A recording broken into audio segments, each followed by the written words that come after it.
Bonjour, je vais vous présenter l'application Bluebot ainsi que ses fonctionnalités.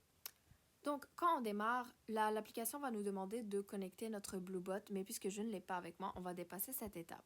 Nous avons trois modes. Le mode contrôleur, exploration et challenge. Le mode contrôleur, c'est pour donner des commandes instantanées au robot sans avoir une phrase de programmation. Donc, dès que je clique la flèche du haut, le robot avance. C'est pour donner une idée des déplacements du robot à l'élève. Ensuite, nous avons le mode exploration qui nous permet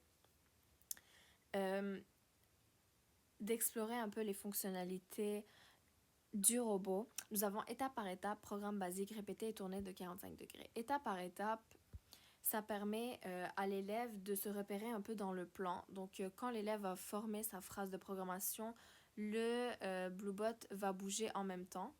Alors, il pourra un peu se repérer dans le plan et savoir où le robot va se terminer exactement. Donc, nous avons programme basique où est-ce que l'élève peut simplement écrire sa phrase mathématique directement sans que le robot bouge. Donc, ça travaille sa mémoire séquentielle. Puis, nous avons le mode répéter qui nous permet de répéter une commande autant de fois qu'on le veut. Ça nous permet d'être efficace et d'avoir une phrase de programmation moins longue. Par exemple, je veux que mon robot avance de 4 cases sans nécessairement appuyer 4 fois sur le bouton avancer. Donc, je clique le bouton répéter qui est en bas à gauche, les deux petites flèches qui tournent. Je clique 2 fois sur la flèche et je sélectionne le nombre de fois je veux qu'il avance et je clique Go.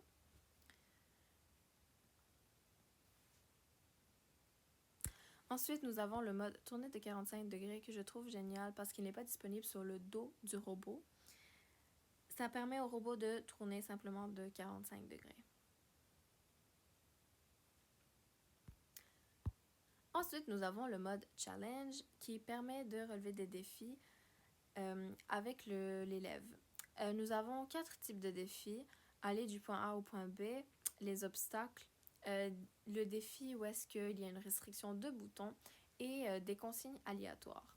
Premièrement, aller du point A au point B. L'élève va sélectionner son niveau de difficulté. Je vais y aller avec la première étoile. Donc, le point A, ça serait B1 et le point B, ça serait D4. Donc, l'élève doit faire sa phrase de programmation pour qu'il arrive jusqu'au but. La rétroaction est instantanée. Ensuite, nous avons obstacle. Je vais sélectionner le premier niveau de difficulté. Comme on peut le voir, nous avons des obstacles, genre les cônes, qui bloquent le passage. Alors, l'élève doit faire preuve de créativité et se rendre au point B en évitant les obstacles. Ensuite, nous avons la restriction de boutons. Je vais mettre un niveau de difficulté assez élevé.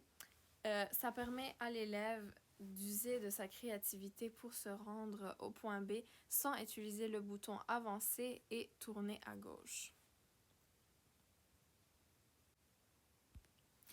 Ensuite, nous avons le mode consigne aléatoire qui permet à l'élève d'aussi de travailler sa mémoire séquentielle et de voir où le robot doit se rendre avec des consignes aléatoires. Je vais mettre un niveau modéré. Nous avons la phrase de programmation ci à gauche. Donc, l'élève doit comprendre où le robot va se rendre à la fin de cette phrase-là pour mettre son petit drapeau. Par exemple, le robot va avancer d'une fois, reculer, donc il sera à la case C4. Ensuite, avancer 2 fois, donc il sera bloqué ici. Il va faire une rotation de 90 degrés vers la droite et avancera. Donc, il sera à la case D5. L'élève va mettre son petit drapeau à la case D5 et cliquer Go. C'est ainsi que le robot va effectuer sa phrase de programmation et atterrira au but.